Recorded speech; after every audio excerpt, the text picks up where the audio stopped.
ሌላው ቢቀር የድንኳን ኪራይ ከየት ያመጣሉ? በየሳምንቱ ስነ ስርዓት ምላሽ ይሰጣሉ ስላሉ እንድሰጥ ይፈቀድልኝ። ስነ ስርዓት አዲስ አበባ ላይ ብዙ ቦታ እያፈረስን ነው። አንዳንዶች አጥራቸውን ሰርተው በተለይም በኦሮሚያ ክልል ውስጥ በታችኛው አመራር ደረጃ እነኚህ ባንድ ላይ ሆነው የሚገዙት ሀገር ሳይሆን ሁሉም የራሳቸው በጣም ሰክሰስፉል ቢሆኑ ነው። ጠቅላይ ሚኒስትር ዶክተር አብይ ለቴዲ አፍሮ ያልተጠበቀ መልስ ሰጥተዋል። ሙዚቃ ስሜት የመቀስቀስ አቅም አለው። ራሳችን እንድንመለከት አሁን በቴዲ አፍሮ ላይ ብዙ ሰዎች ዘመቻ የተነሳባቸው ይመስላችኋል? ልጠራውም አልፈልገው ሌላ ታፔላዎች አሉ። እንኳን ልንለው ልንጠራውም አንፈልግም። በዚህ አጋጣሚ ብዙ ስለ ሙዚቃው የተነሱ ርዕሰ ጉዳዮች እያነጋገሩ ይገኛል። አንዷን ጠይቋል። አቦጊዳ ማለት የቴዲ አፍሮ ዘፈን ነው አለች። ስለ አቦጊዳ ያልተጠበቀ ነገር ሰምተናል። ቴዲ አፍሮ ዘፈንኩ ብሎ ሀገርን እየበጠበጠ ነው። ለካለብነቱን የሚያቅለፈልፋቸው ቴዲ ላይ ተነስተው ሲጨፍሩ ነበሩ ትላለህ። አባውዛ ሰላም የተወደዳችሁ የሃናኒ ቲቪ ተመልካቾቻችን እንደምን አላችሁ? እንደምን ሰነበታችሁ? ውድ ቤተሰቦቻችን ዛሬም ለእናንተ በአዲስ ቪዲዮ መጥተናል። ይህን ቪዲዮ ከመጀመራችሁ በፊት ላይክ እያደረጋችሁ ጀምሩ ዘንድ በአክብሮት እንጠይቃለን። ውድ ቤተሰቦቻችን እንደምናውቀው የቴዲ አፍሮ ሙዚቃ ላይ ብዙ ነገሮችን አወዛጋቢ የሆኑ ነገሮች እየተፈጠሩ ነው። እናም በዚሁ አጋጣሚም ደግሞ ያልተጠበቀ ነገር የተነገረ ነገር አለ። ጠቅላይ ሚኒስትራችን ለቴዲ አፍሮ ያልተጠበቀ ምላሽ ሰጥተዋል። ሌላው ቢቀር የድንኳን ኪራይ ከየት ያመጣሉ? በየሳምንቱ መቼም ዳስ ሳይጣል ድንኳን ሳይጣል ሰርግ የለም። ቅድም አንድ ወንድሜ ከወላይታ የመጀመሪያ ልጅ ሲያገባ አባት ይድራል፣ ሁለተኛ ሲያገባ ብለዋል። ግን እርግጠኛ ሆኜ የምነግሮት እርሶ ሰርግ ሰርገው ሰው ጠርተው ለማብላት ድንኳን ይዋሳሉ። ከጎረቤት መጥቶ የሚያገለግሉ ሰዎች አሉ፣ ወጥ የሚያዘጋጁ፣ ልብስ ማሰፋት አለ፣ ጥሎሽ መጣል አለ። ያ የሰረጉት ሰርግ እንግዳ ጠርተው በስርዓት በልቶ ቤቱ ሳይደርስ ለሁለተኛ ልጄ ሰርግና አይሉም። ዝግጅት ያስፈልጋል አይሉ። ሌላው ቢቀር የድንኳን ኪራይ ከየት ያመጣሉ? በየሳምንቱ መቼም ዳስ ሳይጣል ድንኳን ሳይጣል ሰርግ የለም። ሌላው ቢቀር መጀመሪያ ያገባው ልጅ መልስ ሳይጠራ እንዴት ድጋሚ ሰርግ ይጠራል? የለም፣ በባህላችሁ ይሄ የለም። ሰከን ባለ መንገድ ማየት ያስፈልጋል። ይሄ የሚገርም ምላሽ ነው የሰጡት። ዳስ የምንከራይበት ገንዘብ የለንም የሚሉ አሪፍ የሆነ ሐሳብ በየጊዜው ዳስ ከየት ነው የምንከራየው፣ ገንዘቡን ከየት ነው የምናመጣው በማለት ያልተጠበቀ የመልስ ምት የሚመስል ነገር ለቴዲ አፍሮ ጠቅላይ ሚኒስትር ዶክተር አብይ የተናገሩ አይነት ነገር ይመስላል። በዚህ ዙሪያ ላይ ደግሞ ብዙ የሶሻል ሚዲያ ተጽዕኖ ፈጣሪዎች ወይም ሶሻል ሚዲያ ላይ አክቲቪስቶች ነኝ ባዮች ያልተጠበቁ ነገሮችን ነገር በማጣመምና በተለያዩ ነገሮች በተለያዩ አንግሎችም እየተናገሩና ነገርን እያስፋፉ እንዳሉ ሁላችንም አይተናል። ለካለብነቱን የሚያቅለፈልፋቸው ቴዲ ላይ ተነስተው ሲጨፍሩ ነበሩ ትላለህ። አባውዛ አባ ጉዞ የቱ ነበር የነበረው? የባህልና የጥበብ ቡድን ለማንሰራራት ብስራት በሚል መሪ ሰላም ጤና ይስጥልኝ። እንደምንሰነበታችሁ ይህና ምናችሁ ነው ይጎፍ ወደ ቻይና ለምን አቃል ያስለፈልፈኛል ዘንድሮ አርዱት በቤጂንግና ስማ እኔ የምላችሁ ለአርቲስቶቹ ለፍተው ላደሩ አርቲስቶች የተመታውን ቪዛ መልሰው ለራሳቸው የሸጡ ሰዎች ተመራጭ ነው ያደርጋቸዋቸው። መሬቱን ልታሸጡት ነው የከተማዋን መሬቱን መሰለ እንደ ወፍዬ። እነዚህ ሰዎች ከተመረጡ ቪዛ ይሸጡ ነገ ከተማውን ይሸጣሉ ነው ወይስ መንግስት አሯራጭ ታደርጋቸውን ያስገባቸው ነው ሰዎች? እነዚህ ሰዎች መንግስት አሯራጭ ልታደርግና ያስገባቸው እጩ አረካጅ ማለት ብልጽግና የተከበሩ አፋር አደብ እነዚህ ሰዎች አዲስ አበባ ብልጽግና ውስጥ ማለት አንዱ ተወዳዳሪ ብሎኝ እኮ እኔ የምልህ የተከበሩ እኔ እኮ ምንም አልወጣኝም። የትምህርት ደረጃ ይጠይቃል። ትምህርት የህዝብ ተወካዮች ምክር ቤት አባል ለመሆን ትምህርት መማር አይጠይቅም። ይጠይቃል። በዚህ ጉዳይ ደግሞ አዳነች አቤቤ አዲስ አበባ ከተማ በነበረው የብልጽግና ፓርቲ የምርጫ ቅስቀሳ ላይም ተገኝተው ስማቸው ማንጠቅሳቸው ብዙ ሰዎች አሉ። ለነሱም የምንናገራቸው ነገር አለ ብሎ ቅኔ አዘል የሆነ ንግግሮችንም ተናግረዋል። ልጠራውም አልፈልገው ሌላ ታፔላዎች አሉ። እንኳን ልንለው ልንጠራውም አንፈልግም። ወጣቶች አልባሌ ቦታ ይውላሉ፣ ሲሶኞች ናቸው። ያልዘራነውን አናጭድም። መቼ ምቹ ሁኔታ ፈጠርንላቸው? መቼ በቂ የሥራ እድል ፈጠርንላቸው? መቼ በፖለቲካ ውስጥ በሚገባ አሳተፍናቸው? መቼ እንዲሰሩ በሚገባ አሰልጥነን በሩን ከፍተን በችሎታቸው እንዲሰማሩ ሁኔታዎችን አመቻቸን? መቼ ከሕፃንነት ጀምረን ኮትኩተን በሚገባ አሳደግናቸው? የሚገባቸውን ሳንሰጥ መውቀስ ተገቢ አይደለምና ስለዚህ ብልጽግና ጪው ጊዜ የወጣቶች መሆኑ ስለሚገባው ኢትዮጵያ ደግሞ ከ67% በላይ ህዝቦቿ ወጣቶች ስለሆኑ ለወጣቶች ልዩ ትኩረት ይሰጣል። ብልጽግና ትላንትን ያክማል፣ ነገን ይተልማል። ነገን ሲተልም ነገ ላይ ያለው አብዛኛው ወጣት ነው። ኢትዮጵያ የወጣቶች ሀገር ናት። እናንተ እኛ ባለፍንበት ፈተና ውስጥ እንዳታልፉ በሀገራችሁ የምትኮሩ በራሳችሁ በዜግነታችሁ ደስተኛ ሆናችሁ የትኛውም አካባቢ ብትንቀሳቀሱ በየትኛው ዓለም ላይ ብትሄዱ የምትከበሩ ኢትዮጵያውያን እንድትሆኑ አገር እየተገነባች ያለችው ለወጣቶች ነው። እናንተ የምትመሩት ሀገር የበለጸገች፣ እናንተ ነገ የምትመሯት ሀገር ዕዳ ሳይሆን ምንዳን የተረከበች መልሳ ምንዳን ለሌላ ትውልድ የምታስረክብን ሀገር ነው። ብልጽግና የስንዴ ነዶ ሲያቀርብ ትላንትና ያዋረደን የስንዴ ልመና ያዋረደን የስንዴ ተመጽዋችነት በእኛው ግረት አፈር አለን፣ መሬት አለን፣ አየር አለን፣ የሰው ኃይል አለን፣ ምን አተን ነው እንደዚህ በስንዴ ልመና የተዋረን ነው በሚል በአጭር ጊዜ ወደ ስንዴ ማምረት ገብቶ ዛሬ በስንዴ ምርት ራሳችን ችለን ወደ መላክ እየተለምን እየሄድን ያለነውና ስለዚህ በምግብ ራሳችንን ከመቻል ባለፈ ኢትዮጵያን ወደ ተምሳሌት ሀገር የሚለውን ያረጋግጥልናል፣ ያሳይልናል። አለመምረጥ ኢትዮጵያ ሰላም እንዳትሆን፣ ግጭት እንዲቀጥል፣ ለስልጣን መባላት በኢትዮጵያ ላይ እንዲቀጥል መፍቀር ነው። ይሄ ደግሞ ከማንም በላይ የወጣቶችን ጥቅም ይጎዳል። ስለዚህ መምረጥ ለአንድ ሀገር ዲሞክራሲያዊ ስርዓት በጣም ወሳኝ ነው። ኢትዮጵያ ትችላለች። ዲሞክራሲን እንደሌሎቹ ሀገራት ዲሞክራሲን እንደበለጸጉት ሀገራት ዲሞክራሲ ማረጋገጥ፣ መፈጸም፣ መተግበር ትችላለችና ከማንም በላይ ይሄ በወጣቶች ይረጋገጣል። በዚህ ዙሪያ ላይ ብዙ ነገሮችንም እየተስፋፋ ይገኛል። በዚህ አጋጣሚም ጠቅላይ ሚኒስትራችን የሚናገሩ ነገሮች በተለይ የሆነ ታይም ላይ ሙዚቀኞችን ሰብስቦ የተናገሩት ነገር በጣም ደስ የሚል ነገር ተናግረው ነበር። ሙዚቃ ስሜት የመቀስቀስ አቅም አለው።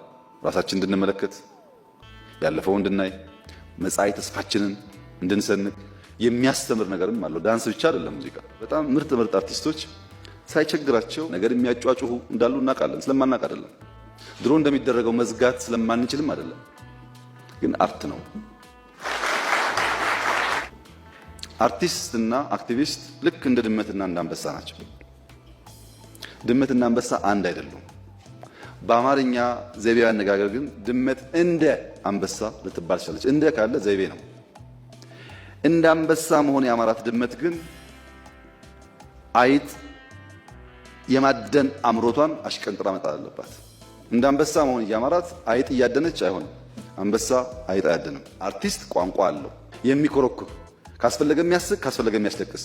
ያን ቋንቋ ጥሎ በማንኛውም መድረክ ቋንቋ ከተጠቀመ እየወደቀ መሆኑን ማወቅ አለበት። አርት ብሶት ብቻ ሳይሆን ቁጭት። የሆነ ነገር ነበረ፣ ግን ብሶቱን ብናወራ አርት አይሆንም። አሁን የሚያስፈልገን ቁጭት ነው። ለምንድን ነው ኢትዮጵያ ለማኝ የሆነችው? የኢትዮጵያ ፖለቲካ በጣም ሴንሲቲቭ ነው። እሱን ተውት። ማህበራዊ ጉዳይ ግን እንኳን በማህበራዊ ጉዳይ አብዛኛው የፖለቲካ ልዩነት ያላቸው ግሩፖች ብሔርም ይሁን ሌላ ግሩፕ በማህበራዊ ጉዳይ የተሳሰረ ነው። ዘር ለምሳሌ በፖለቲካ ስታዩትና በማህበራዊ አንድ አይደለም። አንድ ቀበሌ ሄዳችሁ እድር ብታዩ፣ እቁብ ብታዩ ብዙ ጊዜ ዘር አይጠየቅም። እድርና እቁብ ላይ ጉርብትና ነው የሚታየው።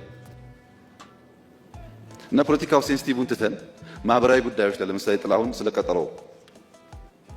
ስለቀጠሮ አስደማሚ ነገር ተናግሯል። የሚዘነጋ ነገር አይደለም። አሊ ብራ ስለ ትምህርት የሚደንቅ ነገር ተናግሯል። መቼም አሊ የለም ጥላሁን የለም፣ እነዚህ ጉዳዮች ግን ይኖራሉ። አርት መሸጋገሪያ ድልድይ ብቻ አይደለም። መኪና እስክናገኝ ቤት እስክንገዛ ብቻ አይደለም። አርት አብሮን የሚሞት ነገር ነው። ምክንያቱም በሙዚቃ ሀገር እንገነባለን፣ በሙዚቃ ደግሞ ሀገር እናፈርሳለን። ጥሩ ሙዚቀኞች አሉ፣ እናም ሀገር የሚበጠብጡ ሙዚቀኞችም አሉ በማለት ያልተጠበቁ አይነት ነገሮችን እንደተናገሩ ሁላችንም እናቅ ነበር። አሁንም በዚህ ጉዳይ ላይ ያልተጠበቁ ነገሮች፣ ያልተጠበቁ ርዕሰ ጉዳዮች እየተነሱ ነው። ምክንያቱም ሀገርን የሚበክሉና ሀገርን የሚያጠፉ ነገሮችንም እየሰማን እንገኛለን። በዚህ ዙሪያ ላይም አክቲቪስቶችም ያልተጠበቁና በጣም የወረዱና ከወትሮ ያላለፈ ነገር ነው። መቼም ሁሌም እንደሚናገሩት የሚናገሩበትን አይነት ነገሮችንም እየተናገሩ ይገኛሉ። በተለይ በቴዲ አፍሮ አልበም ዙሪያ ላይ አቦጊዳ አልበም ላይ ሁላችንም እናውቃለን። አቦጊዳ ምን ማለት ነው ብትሉት የቴዲ አፍሮ አልበም ነው ብሎ ይላሉ በማለት አንድ ምሁር የሆኑ ሰውዬ ሲናገሩ ነበረ። አንዷን ጠይቋት፣ አቦጊዳ ማለት የቴዲ አፍሮ ዘፈን ነው አለች። ልጆቻችንን አላስተማራቸው። አቡጊዳ እኮ ፊደላትን የኢትዮጵያን ፊደላት አቡጊዳ ሄውዞ በጉዲ ይሄን እያለ ነው እና አንድ ትምህርት ቤት ሄድኩና ተማሪዎችን ገብቼ ጠይቃለሁ። ገብቼ ቁጭ አልኩ። ትምህርት ቤት አስፈቅጄ ነው አስተማሪዋን፣ መሯ አማርኛ አስተማሪ ናት። አስጠይቅ ቁጭ ብዬ እስቲ የተማሪዎችን እንቅስቃሴ አስታውሳለሁ። ምንበት ጊዜ አይደለም፣ ቅርብ ነው። 10ኛ ክፍል ነው ገባውና ኢትዮጵያ ውስጥ እንግዲህ ከ10ኛ ክፍል ማትሪክ የተባለበት ዘመን ነው ያን ጊዜ እና እዛ ገብቼ አማርኛ ትምህርት ነው። መምህሯ ወጣት ነች፣ ታስተምራለች። ተማሪዎቹም መምህሯና ተማሪዎቹ አይለዩም ማለት ተቀራራቢ ናቸው እድሜያቸው ለጋ ናት።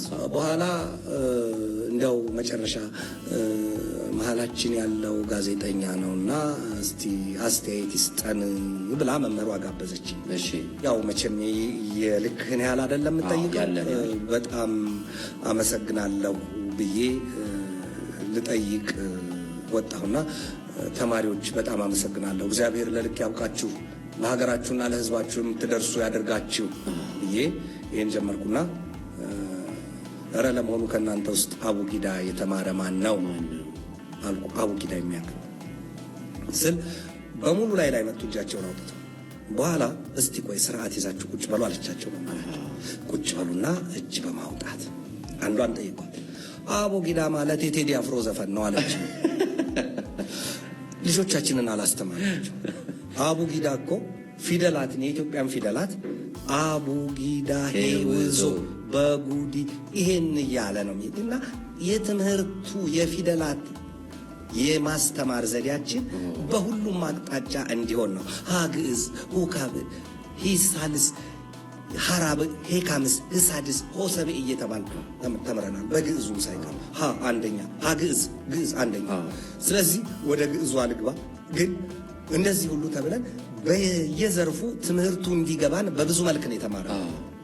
በሁሉም በኩል ስል እንድንተሳለን። አዎ እንደዛ ነው የኢትዮጵያ የትምህርት ስርዓትና የፊደላት ስርዓት በሙሉ በተገቢው እንድንይዛቸው።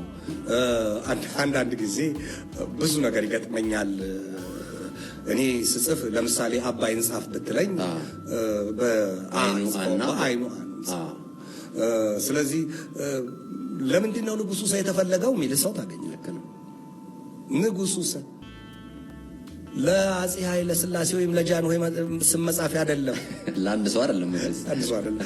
ሰ ወደ ላይ ነው ንጉሱ ሰ እግዚአብሔር ሰ ንጉሱ እቱም ቅድመ ዓለም እግዚአብሔር ከዓለም ከቅድመ ዓለም ጀምሮ ንጉስ ነው። በእውነት ንጉስ ነው። ፊደሉ ራሱ ወደ ላይ የማለት ነው። አዎ ሃሌታው ሃልወቱ ነው። እግዚአብሔርን የሚያመሰግኑ ናቸው። የእግዚአብሔርን ታላቅነት አሁን አላይነት እሱ መኖሩን ከዘላለም እስከ ዘላለም መኖሩን የሚያመለክቱ ፊደላቶቻችን እኮ ያ ሁሉ ትርጉም ነው ያላቸው። እንዲያው የትንሽ ያልኩህን ያህል ነው ቀደም ሲል ብያለሁ። ይቅርታ እየጠየቁ ኢትዮጵያን ወገኖቼን ፊደላቱ ሁሉ ግን ትርጉም አላቸው። እንደውም እኮ የቅርብ ጊዜ ትዝታችን ነበረ። ዲጂታል ሚዲያው በተለይ በጣም ሲያሯሩጠው ነበረ።